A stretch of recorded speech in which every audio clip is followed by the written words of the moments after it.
shit, but I lost the train of thought there. Who have good sense. I listen to books. So do I. But I like to watch movies better. I was looking at my Audible last night. It was like 47 titles. So I'm an escapist by nature. Okay. So what that means is I generally live inside of the things that I'm doing to escape the reality around me, which is why I've been a movie buff my whole life. Right? But now I just do it, in less of a debilitating and more of a, positive reinforcement type of way. I won't watch any movies unless I've completed everything that I need to do. And I want to shut my brain off for 30 to 45 minutes because I never make it all the way through. I'm too old for that. I just pass out.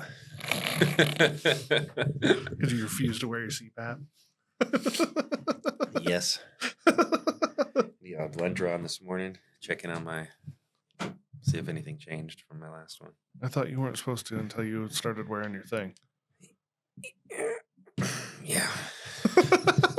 Look, I'm testing her theory. Okay, so I changed the diet, I changed the exercise, I changed the supplements. I didn't change the CPAC. But I want to see if it'll change your life. Don't be dumb. I'm not kidding. I have the worst nightmares if I don't wear it now. Nightmares? 100%. When I don't wear it, because I've wore it consistently for 3 years, I wear it every night. Mm-hmm. If I fall asleep without it, I will toss and turn, and I will have the worst nightmares until I wake up and put it on. It's wild. What are the nightmares about? Everything. You need to write it down. Let's do a Freud experiment. I don't remember them. Write them down. I want to read them. I want to judge you, and then I want to figure it out. Mostly the judge, but I'll throw the other part in there.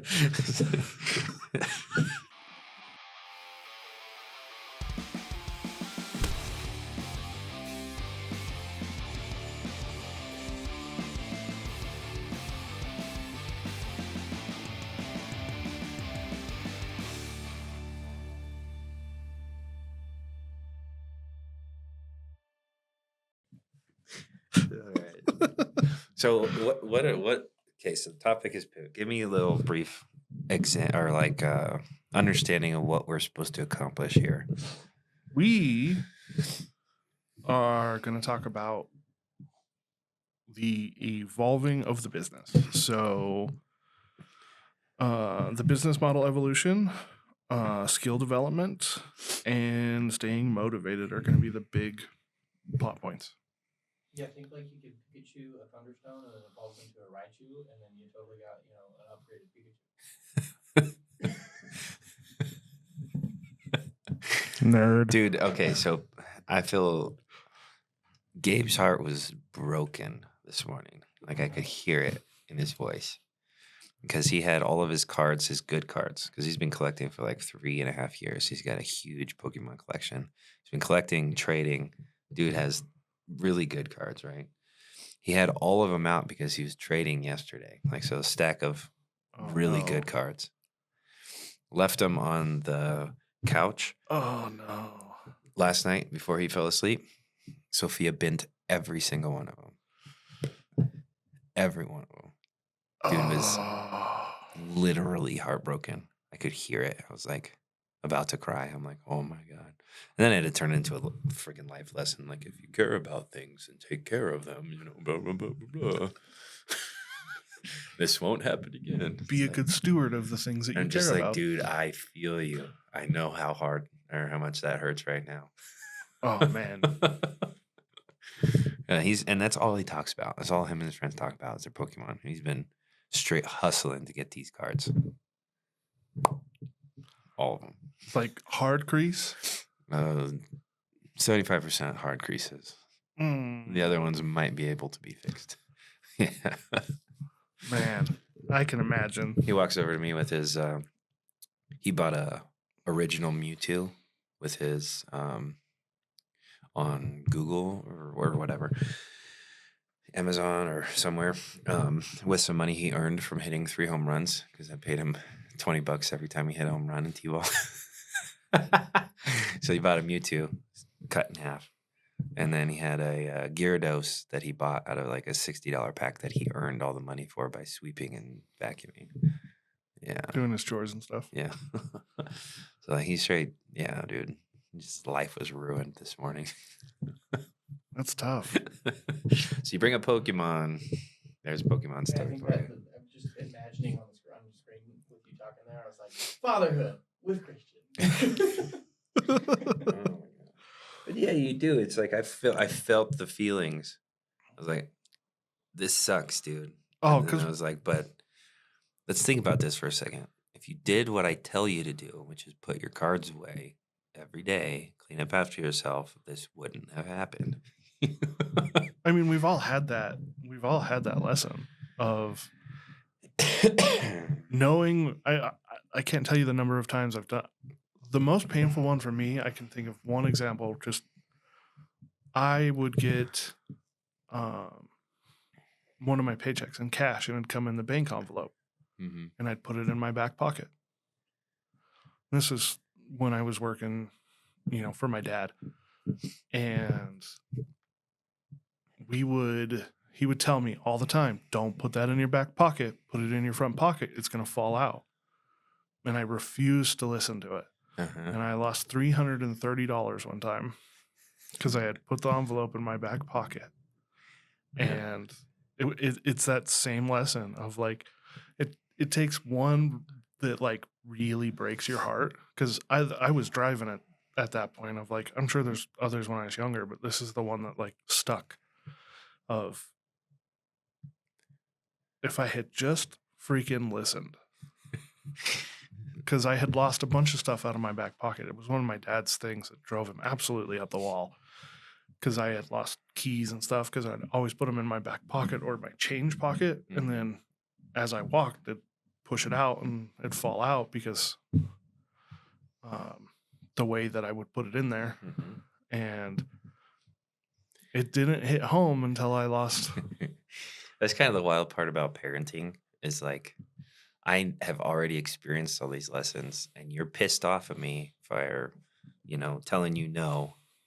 But in reality, this is what you want. You just don't know this is what you want. Correct. And they never actually listen until it happens, Like, oh my God, why do you have to learn for yourself? Come on. This is real wisdom coming at you, okay? Have you had one of those lessons yet with one of your kids of like, you kind of sat there for a second and you were just like, wow, no wonder mom was frustrated all the time. Every day of my life, yeah. Every day of my life. Actually, it was funny. When we were kids, my mom's solution to everything was drink more water. And now all I ask the kids all day long, did you drink water? Did you drink water? And I'm tired. Did you drink water today? Well, my legs hurt. Did you drink water today? I'm hungry. I want a snack. Did you drink water today? I mean, it's not wrong, because there's definitely been times where it's just like, I feel awful. And like, well, yeah, I've shotgunned 3 of these Alanis this morning. I haven't even touched a glass of water. Exactly. But you're just like, I mean, there's days I'll have a couple of these a day, and and I just milk the second one out through the day. And I'll be sitting there and I'll be like, I feel awful. And then I'll realize it's been 8 hours since I had any water. We're all dumb. Everybody's dumb. There's enough information in the world and from your parents that you could get through life perfectly if you just listened, All right. Just think about how many lessons you wouldn't have to repeat. I've learned a lot. I've done a lot of dumb things that my mom and dad never did. And if I had just listened for like 30 seconds, there's so many of those lessons that like I wouldn't have had to relearn. Sorry, Mom. You're right. Yeah. I refuse to say it. Yeah. No, you're right. Okay. So you want to start this thing? Absolutely. Bum, bum, bum. Shake it out. Get loosey goosey. Watermelon. Watermelon. New York. Unique New York. Nailed it. Unique New York. Drive-in, but like New York. Unique New York. Unique. I absolutely New York. refuse to do that, you piece of shit. Go get me some water. He did it. So good. I'm walking here. I'm walking here. He just did it. Yeah, no, I wanted to bug you. You never hear like the real New York come out of Josh until he's pissed. It's great when it does, though. By the way, JD, I just noticed. I forgot your treat. What? I forgot your treat. Oh, yeah. Between two ferns. The best scripted show in the world. How anybody sat through it ever is mind blowing to me. Well, they don't. They just make it look like they No, sat I through know. it. But they try hard because I've seen a bunch of the bloopers. I can't believe Hillary Clinton actually went on that show. I can't believe Oh, it. I forgot about that. It's like, that one was hilarious because he's talking about the missing emails and whatever. And she just sits there and you can tell how pissed off she is. She's like, this is supposed to be something that makes me less hated. Obama went on it too, actually. Yeah, I didn't see that one. The Benedict Cumberbatch one. If you weren't British, do you think people would realize that you're a terrible actor? And he freaking loses it. The Matthew McConaughey one's funny too. Have you seen that one? I have seen that one. There's a lot of really good bloopers from that one. Okay. Focus on Ready. All right, folks, welcome back to another episode of Into the Lion's Den with your co-hosts, Captain Top Knot. Not twat not. Mr. JD Stevens. Can we keep that in? Beep. There's like that. Yeah. All right. Yeah, Captain Top Knot, Mr. JD Stevens, and Christian Griffith, brought to you proudly by LVL Creative Studios and Pride Roofing and Construction. No. Guys. So, All right. We've had a little bit too much caffeine, so hopefully we can make it through this without any more breakdowns. I highly doubt it. Anyways, so today we're going to be on our 4th episode of this series on entrepreneurial endeavors. And we're going to be talking, well, actually, why don't you go ahead and introduce the subject because I'm new to it. Says the guy that's been doing it longer. No, today we're going to talk about we're continuing our series on the first 5 years. So this one is going to be specifically revolving around the business model evolution and the things that we had to learn in that process, such as skill development and staying motivated, which was, those are all huge parts of that first 5 years. And so the first point is going to be the business model evolution. Where did we start at, and how did we have to change either preconceived notions or from things that we learned, and how it ultimately reformatted formatted our experiences and those things into where we work from now and how that evolved. And then if we have any like real life, like outside of this, the humorous setbacks that happen outside when we think we have it all together. Huh. Yeah. I've never really felt like we had it all together. We're getting there. Yeah. One of these days, JD. One of these days. Anyway, so business model development. So when we first started, obviously it was just me and my ex-business partner. And we worked as just a tandem unit, basically doing the exact same job that we had done as a sales team for different organizations, start to finish on all the jobs, so on and so forth. But it was a basic rudimentary model where everybody was outsourced. They were all 1099, including ourselves. We had no payroll. Everything was set up based off of contracts and working together rather than working for somebody, so on and so forth. that persisted for probably about a year, something like that. And that's when we started to actually onboard people. But, well, yeah, there's been a couple of We've done it changing of things. Yeah. Maybe the timeline is a little bit off. But anyways, yeah, we were 1099. We had no support staff team. Myself and my ex-business partner did all of the background work for all of the 1099 salespeople that we eventually brought in. And yeah, we ran it like a traditional storm chase operation, just didn't chase storms. We stayed local, right? Okay.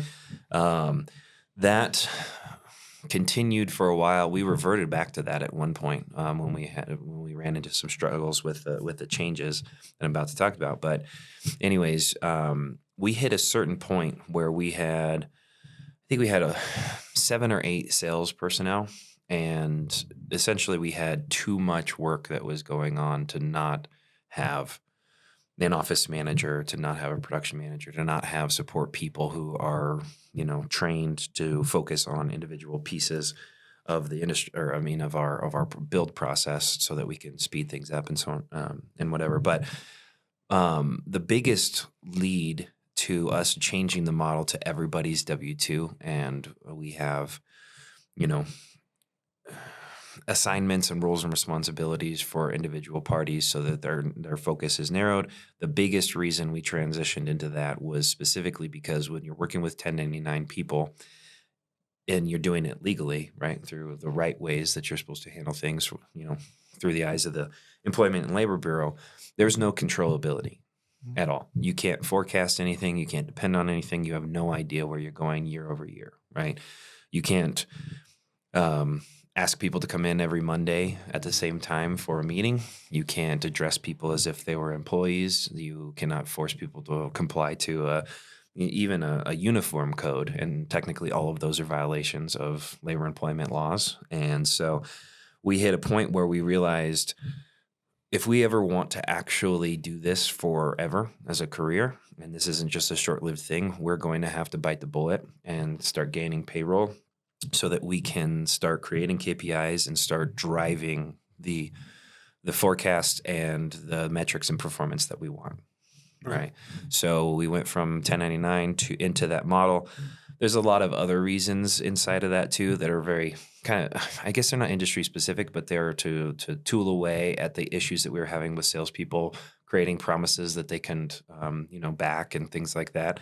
We wanted compliance to certain standards. We wanted every pitch to be Pride's pitch, not this individual, 1099 guy's pitch for this product versus this one versus this one. Those individual silos, we've brought that up a number of different times. But we evolved into, a real organization with real payroll, with real support staff members, so on and so forth. We reverted back with our salespeople back to 1099. Mostly because when you add on that much payroll, your overhead becomes, pretty significant. Yep. And what that means when you have significant overhead, that's taken directly out of any individual job's profitability, which means it decreased the amount of commission that was available to pay out to each of these guys. And we hit a point where we knew that we weren't paying them well enough to get them to want to stay. And so we reverted back and then tooled it a little bit and then went back into it later on down the road. But the business model, I guess in terms of like, that's really rudimentary. There's a lot of things that we've changed, but we transitioned from let's not just work off of the seasonal nature of hailstorms to let's focus on a long-term, year-round, always producing true organization. And that's a really hard switch in this industry, considering that the abundance of work happens because of things that you can't control, like Mother Nature and stuff like that, right? And so what we had to do in order to truly evolve into that, when I said we retooled a little bit, a lot of that the reason that we have a diverse offering for services is specifically that. We needed to grow from more than just a restoration roofing company. We grew into a true exterior portfolio construction company so that we had things that we not only could sell year round, but build year round and be able to keep the cash flow going at all times, right? Absolutely. And the setback part of it losing good personnel because of what we talked about, of that ballooned overhead at the time, of having to, okay, we gotta make some changes, and then we also, part of that was, not necessarily having the correct people in management moving seats in the bus, and we were still driving a standard, but the standard wasn't being met, and so we kind of tooled back, and because guys felt it was unfair, and then we went back to the 1099 model, Yeah. and that was a hard transition. Yeah. Well, a lot of the model changes are just real sweeping changes with this organization. It's probably very similar to just about any organization, which is one of the biggest things you have to focus on as a business owner at all times is reputation, right? Like, I'm not talking about, how popular you were in high school. It's more about if somebody were to ask a stranger on the street who they worked with, what is that repeat theme that they hear from clients who've worked with us in the past, right? Is it they're honest, they work diligently, they communicate effectively, so on and so forth. If you have, the saying goes, it takes 20 years to build a reputation. It could take 20 seconds to destroy it. That's not wrong. No. Right. You can completely destroy your organization by having the wrong model underneath yourselves, where you don't have, whether it be accountability or whether it be controllability or something in between those two factors. If you don't have those things, you can't control what your reputation is going to turn into, because, like I said, you have these silos. When you're working with people contracted to your organization, they're going to sell your product any way they feel like they want to sell your product. They don't have any obligation to do it the way that you would do it, right? And so, there's terms, there's ways that they present themselves, there's submission requirements, there's certain things that you can enforce compliance on because that's part of your contract. But you can't tell them how to act, you can't tell them how to talk, you can't tell them how to dress, you can't tell them when to show up, how to show up, when to communicate, stuff like that. You can't do any of that because that's infringing on labor laws, right? Yeah. So, that's when you're building your model, whatever it is, in the perfect world, you look at it 40 years down the road and you tool it backwards from 40 years, the steps that you have to take to get to that 40 year always have to center around a couple of different priority pieces, which is maintain your reputation and increase your your good reputation in your markets as you're working in. Always have an incredibly dense and impermeable legal grounding around you, right? Legal suit of armor around you at all times. Make sure your contracts are written well. Make sure you're protected, not only from your clients, but unfortunately sometimes from your employees. We've seen that recently, and so there's that. And then you always have to focus on culture. Those are the things that you have to continually make your decisions based off. So your model, that 40-year model out in the future, you can't do that when you first start. You don't have money for that. You don't have people, you don't have traction, you don't have street credibility, right? So you have to work it back to one, but know what your milestones are as you evolve those changes or evolve into those changes. So as you're evolving into those, there's probably personal skills that we've all had to learn as we've moved through this. And what are some of the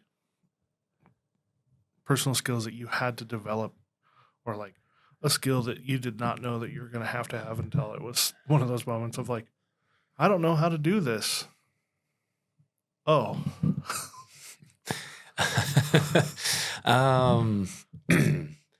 There's really simple ones, and then there's more complex ones, but really simple thing that you need to have at all times if you want to be successful in business, that is. Sometimes people make it very far in life without this. Their ego really takes them far, and their brute force kind of makes it happen for them. But humility is one of the biggest tools. That's knowing how to admit when you're wrong, and always understanding or not getting to the point where you feel like you're too big for your britches, right? That you can't learn something, right? If you're not open to constructive criticism, if you don't take your failures and learn from them, if you don't have the ability to acknowledge when you screwed up and it affected somebody on your team, you're never really going to progress in business. It's going to be either short-lived or very low productivity, low volume type of organization, right? So humility is one of those. Learning how to separate yourself from emotion and utilize data and logic when making decisions with your employees is also an incredibly useful tool. People will piss you off. People will do really incredibly dumb things because they have zero future thought as to what type of ripples these things are going to cause, not only for themselves, but for the organization as a whole, right? And so you have to be able to remove all emotion about somebody potentially harming your future growth. And you have to think about these problems and these errors from a stance of, did I create this? Did I create this in my mechanism? Is this something that came from my delivery, my blueprint? And if it's not, have I given this person the tools and the ammunition to actually address these things on their own, or know how to, avoid them, that type of stuff? Is this in any way a product of my training, my blueprint, myself, or was this just a really dumbass decision that they made? Right. And if it's a really dumbass decision that they made, that's another very valuable piece that you have to do. You have to have the hard conversations, right? That's an incredibly useful skill. I used to avoid hard conversations, right? At all costs, right? I mean, so much so that go back to my childhood, I used to be so uncomfortable addressing things with people that I would purposely be the person who sacrifices themselves in any particular scenario. Like, there was this time I was on a, baseball team, and there was 10 guys, there's 9 players on the field. And we found out, this kid hadn't been playing for 3 days. He happened to be the worst player on the team, which is why he wasn't playing, but he was really sad and disappointed. So I gave him my spot. I didn't, it was like I wanted to sacrifice myself because it was uncomfortable to see somebody else in an uncomfortable position. I used to cry and whine to my parents if I had to sell raffle tickets so that I could go on a field trip or whatever else, because I hated the confrontation that it would take at a door, the conversation that was necessary to meet somebody and say, hey, will you buy this $5 raffle ticket from me? It was uncomfortable. I would purposely not do bad things, right? I would purposely be a good kid so I never got in trouble, because I didn't want to have to come accountable to those problems, and so on and so forth. So I had to develop that one myself over time. And at first, I knew that, like, when we first started the business, actually, probably not even before we started the business, when I was in early career building, I would address things, but I wouldn't address them in a timely fashion. I'd address them because I knew I had to, but all the wind was taken out of my sails when I finally addressed it, because it was 1 week, 2 weeks, 3 weeks down the road, and it was done in the wrong format and fashion, right? Tackling the hardest thing or the most uncomfortable thing immediately, once you've removed emotion from it, is an incredibly valuable tool to be able to keep your wheels spinning as an organization. I think that if I could wish for one skill that I would have had when I moved into this, it would be that. Yeah. Of the ability to have hard conversations, but hard conversations that are strictly about the business part of this. So I struggle with the separation of the emotion. Yeah. I'm a highly emotion-driven person. So I've for years struggled with that, and it's which I'm also a highly logic person, so the two are constantly at battle with each other. But I wish that if I could have had one skill that I could wish for when I started any of my journeys, it would be that, of the ability to, this is strictly business. Mm-hmm. This has nothing to do with remove the emotion from it, and then but because I'm so emotional when I remove it, I make it so sterile that it's worthless that you even brought it up. Correct. It's like it's completely the opposite of, like, it's either too emotionally charged or has zero emotion to it at all. So they both accomplish nothing. Mm-hmm. You have to find that middle ground. Yeah. And if that was a skill that I could wish for when I started this, it would be that. Yeah.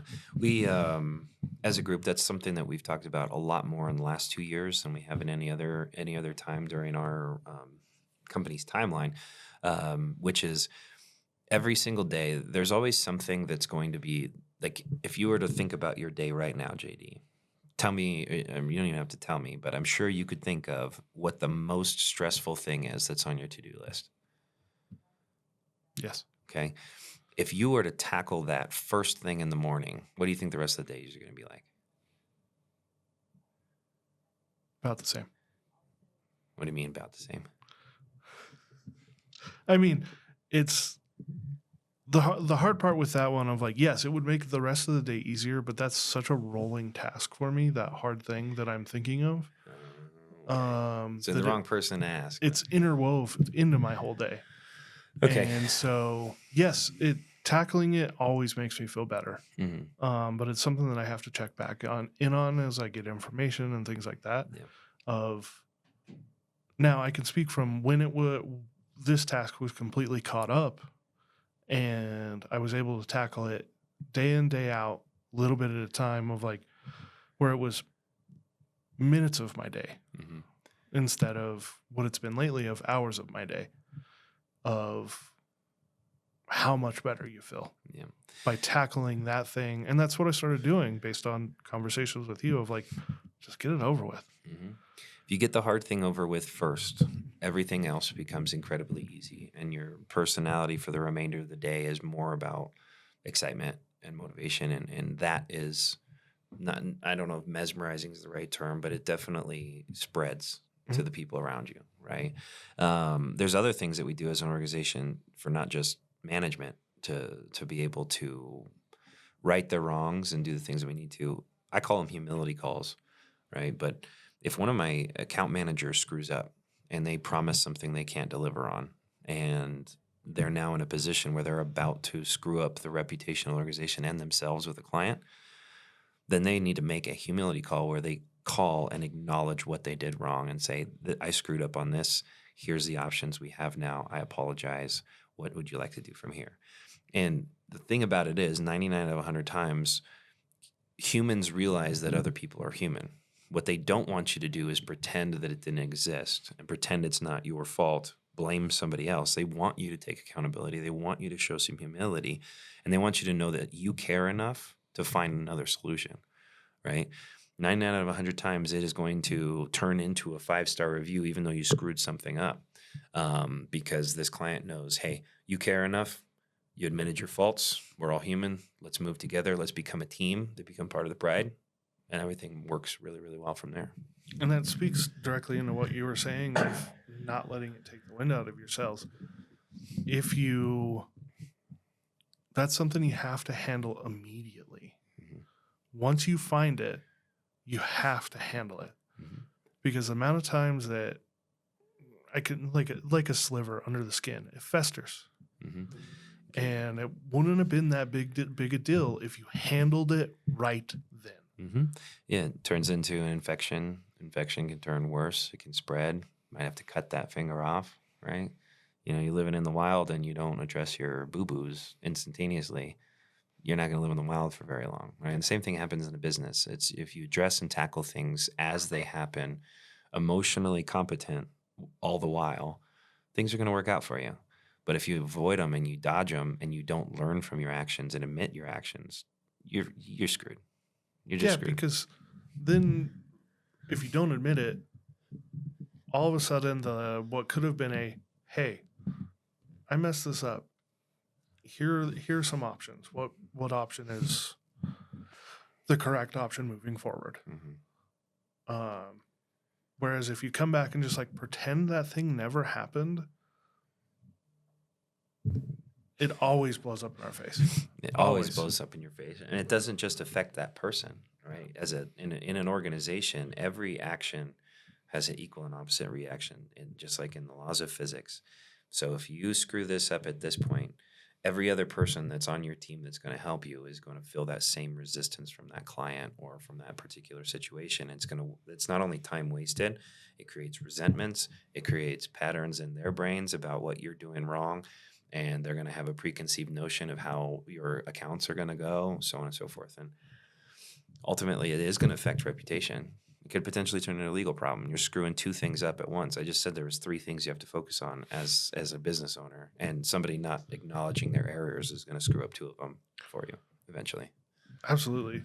And Those ones are really hard, and they can be, as we talk about this, of like that really plays into like staying motivated. And everyone has different methods of like staying motivated in business, and how we, knowing your why is a huge part of how to stay motivated, of like driving forward. But there's other reasons that you may stay into either mindset or mentality of like, how do you maintain that motivation when those things happen, when the hard times come, of like, we're not sitting around a table laughing about stuff. We're having hard conversations because someone refused to have a conversation 2 months ago. Yeah. Well, it helps you twofold, right? When you say motivation, there should be motivation around acknowledging the errors, around having some humility, because one, you're not going to feel that uncomfortable again, so you're not going to make that mistake again, right? Hopefully. Right. So there's motivation to not screw it up a second time. You've actually learned something. People learn more from pain than they do from reward. That's just an unfortunate part of life. People learn more from pain than they do from reward or success. Now, are we going to operate and run the business out of a fear of loss and, that kind of stuff? No, because it creates another revolving door. But at the same time, that should be a motivating factor. And the other motivating factor is, if you succeed, it's another win. It's another win under your belt, right? You make this humility call, you acknowledge your errors, and your client goes back to the position of caring about you just like you care about them, and caring about the end result and appreciating you. They're going to turn this interaction into another interaction for you down the road and build your referral tree, because they know you're somebody they can trust, right? Absolutely. Big deal. And I think that the conversation we had of like, I always struggled with this question of like, well, how do you stay motivated? I always struggled with that. And it wasn't until working with you of the knowing your why, and really sitting down and having to work through that, of once you figure that out, of like, this is the direction I'm going, of like, I didn't understand why I wanted to do these things. I was just doing. Mm-hmm. And sometimes just doing is what you need. Mm-hmm. But that why really it solidified everything in place. It was the siding on the stick frame, of like, it provided the rigidity of the house, of this is why I did, the why was the biggest part of like, here's what we're driving towards eventually. Mm-hmm. And this is how we get there. And that was a hugely important. Wow. Why don't I say it 4 or 5 times? So in solidifying all of that detail of, once we were in finding what motivated me, another thing that I found really helped with that is, I love quotes. If you go in my office, I have 3 or 4 on my board in the back. I have specifically a quote from Hugh Laurie. I wish I had it memorized, but I look at it regularly. That helped click all of this in place. Of, it was the why, and then looking externally, I started reading books. One of my favorite books that I've ever read was How to Unfuck Yourself. It was a brilliant book for me to read at that time. Wild at Heart was another brilliant book that I read that I cannot recommend enough. Any of those, listening to Gary Vaynerchuk on any of his myriad of content that he creates. But what are some of the ways that you do that, of learning the skills, but also finding the motivation externally when maybe you don't have the motivation internally? If you were to ask me what my biggest goal in life was about 15 years ago, my answer would be self-mastery. And that would be, and what I mean by self-mastery is round off all of the square edges that I have in my life in every capacity, physically, mentally, spiritually, emotionally, financially, whatever. and then become above average to exceptional in every form and facet that me as a person presents myself, right? I just felt like, God gave me all the tools that I need. I just need to figure out how to start laying the foundation, right? And so I read a lot of books during that time period. I still read a lot. And so there's a lot of references I can give to people, but they kind of fit into each of those mold, the references that I'll give, or each of those different subsects. If you want to be a good, let's just call it a business owner, somebody who has a business that's going to last for through the tests of time and that type of stuff, you need to read the book Starts with Why by Simon Sinek. That's one of the most important books that you can read as a business owner, in my opinion. And that's because he's talking the entire time in that book about having a foundational why factor, which you brought up before, behind why you're doing this business. Like there's more than just like what you do and how you do it to business. There's a why you're doing it. And you got to find that grounding, and you got to stay aligned with that grounding through every decision you make, through every year in your business, so on and so forth. That's huge. If you want to be a exceptional manager, we actually did a series on this on the book, but you need to read 13 Fatal Errors. 13 Fatal Errors is a how-to manual for avoiding every pitfall you can as a manager in any role, in any capacity, any industry, so on and so forth. This is how you interact with people. You want to be a good salesperson, you need to read how to influence people, or how to win friends and influence people. Napoleon Hill, or is that Napoleon? Why am I mixing up my authors? But anyways, you need to read that book. There's a reason that book is literally handed out as a principle in Fortune 500 companies. It's endorsed by many of organizations, and it's a requirement to read it before you work there. That's how you learn how to build relationships with people and how to make it to an end result, or formulate what your business is with that person into a confined space where both of you reach the goal that you want to simultaneously. There's never somebody taking a step backwards. Everybody's progressing forward through your interaction with them. If you want to just get yourself well-rounded in I guess, becoming a part of society that's positive. I don't know the right way to say this. If you want to build your business, become a good salesperson, this kind of fits every category. But if you want to have the right grounding behind your growth, and you want to have a positive influence on the world around you, then you need to read The Go-Giver. The Go-Giver is an incredibly valuable tool because it teaches you the importance, or the laws of reciprocity, and it teaches you the laws of stratospheric success, and it teaches you that if you're seeking to help at all times, you're always going to be receiving in return, because that's the natural human state of things, is that they want to reciprocate positivity, right? And so those are incredible books. You want to be really, really fine-tuned. This is a really easy book to read. It's not very many pages long, but the words in this book are just a valuable tool for a salesperson. It's a little red book of sales. You need to understand that people don't want to be sold, but they do want to buy. How do you change your mindset around those types of things? Like literature, that's the thing about the world that we live in. Like nothing's new.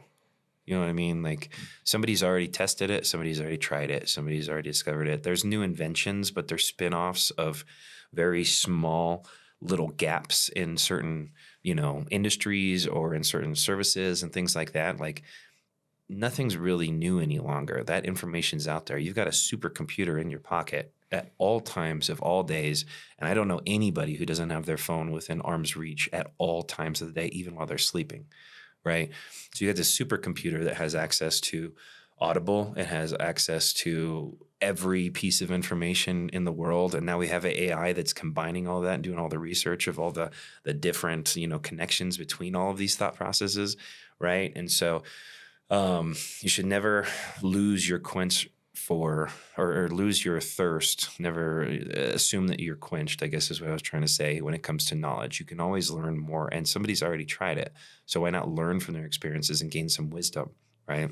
Mastery is a fantastic book. It's written by Robert Greene. It's talking about the 10,000 hours that you need to dedicate towards whatever it is you're trying to master, the steps to avoid, making it more than 10,000 hours, stuff like that. And then as far as just like really accessible short form type of things that are helpful for people to grow, TED Talks are really valuable tools. They're not always applicable to exactly what you're doing, but they will hit in somewhere where you're failing in any form of your life, right? TED Talks are really valuable. I always like to listen to Gary Vaynerchuk. I'm obviously not in the media, business, so a lot of his stuff is really catered to that. But his motivation is like, it's something that you need. Like, if you just need a pick me up, right? You need to top your bottle off or a top off or whatever it is, like. Listening to motivation is inherently just going to make you more excited to do what you're doing and more motivated to make action towards it. Alex Hormozi is somebody I've learned from very recently. I started listening to basically everything he put out, started researching some of his businesses, his methodologies, how him and his wife have turned, the last 15 years into well over $1 billion in net worth, right? That's a big deal, This is a big deal. It took you 15 years to create $1 billion in net worth. You're doing something right, And that's also something that I would highly encourage people to do is start asking questions. It's not like I mentioned in the last episode that I don't really look at a lot of the people locally as competitors the way that normally people would say. They're competitors, of course, right? They're out there trying to get the same business we're trying to get. I just don't look at them the same way I look at an organization who is producing $100 million in a year or $1 billion, like Centimark. Like they've taken over the world in terms of commercial roofing, right? So asking questions and getting involved, I've purposefully made friends with multiple business owners who are technically competitors of mine, so I can listen to tips and tricks and ask them questions and those types of things. Networking is a valuable tool, and listening to the people who are winning is a really useful thing for anybody to do. So start asking questions, starting getting engaged on content. People. I was listening to Charlie Kirk recently, and he has doing an interview with RFK Jr. And they were talking about the Democrats' playbook when it comes to how they get voters to register and how they're so useful at playing the political game. And the funny part that they acknowledge, and the reason I'm bringing this up, is that everybody wants to tell you how they got successful. I mean, we're doing this podcast telling you everything that we've done to become successful or in our own right? There's different levels of success, right? But it's like everybody's willing to tell you. You just need to find that information or ask them the question, right? We went back to like the learning lessons and the things that are really useful skills to develop. It's not just acknowledging an error or a problem instantaneously. It's like when you have a problem with the way that you're doing something and you just sit around and think about it, you're wasting your time and everybody else's time that depends on you, right? As a business owner, people depend on you. They depend on your vision. They depend on the evolution and growth. Otherwise, they become stagnant and they have to go somewhere else where somebody else has a better vision. It's just the way of the world, right? So everybody's willing to talk about their successes. Your job is to go talk to the right person. And finding the right people. Not always, like you said, not everything's going to be applicable to your situation. But even though it may not be applicable to your situation, listening to other successful people talk about how they became successful is incredibly powerful. And learning from people who've done it before you. I was thinking about our earlier conversation, but moving through those mistakes that other people made before us and how powerful that is to learn from is one of the most powerful tools that you have in your arsenal of listen to the people that did it before you. Because like you said, nothing's new. Yeah. Well, and we made jokes about this before. I don't know if any of that was recorded, but we were talking about parenting, right? Yeah. We were talking about how, our parents told us no for our sake, right? Because they're trying to protect us and they're trying to help us. And they told us, no, don't do it that way, or no, don't do that, or whatever, because they have already experienced what happens if you do it that way, right? And their job is to help you avoid pitfalls, avoid potholes, avoid obstacles, right? They're supposed to teach you how to become independent. Um, that's the same perspective that you can look at your competitors, anybody who's willing to talk to you about it, or just people who've become successful in business. They're going to give you tips and tricks and tell you the no's and yeses when you have these ideas, and they're going to give you a why behind it, right? But you have to listen, right? You have to apply it. You have to be willing to say, okay, this person is smart enough and they're successful enough to have at least that amount of respect from me that I'll actually listen to that advice and apply it. If you don't, and you hear all this stuff and you just go out and do it your own way, you can, but it's going to be a lot longer road. Yeah. It's going to be a lot longer road. And I hope that you have intestinal fortitude that's heavy enough to make it through the really, really hard errors that you make. There's a reason that 9 out of 10 businesses fail within 10 years. And in the roofing industry, 9 out of 10 businesses fail within 5 years. Right? There's a reason that attrition happens in business. And a lot of that has to do with people who are stuck in their ways, to adapt and evolve and ask questions and seek answers so that their vision they can be confident with and share that with everybody else. Absolutely. And as we continue this conversation, we would love to hear from any of you guys of any evolutions that you had to go through as you worked through your different pieces of putting this together. And maybe you're working through things now and want to ask questions. We'd love to have any questions. We'd love to address any of those with you guys. And we'd love to hear about any books that were really powerful to you guys. Anything that you've helped either use motivate or lessons learned. We'd love to hear about those in the comments. And we look forward to continuing this conversation about the first 5 years next week. And we will be continuing that conversation. I forgot the topic. That's all right. Thank you guys for tuning in. Stay engaged, ask us questions. We'll catch you on the flip side.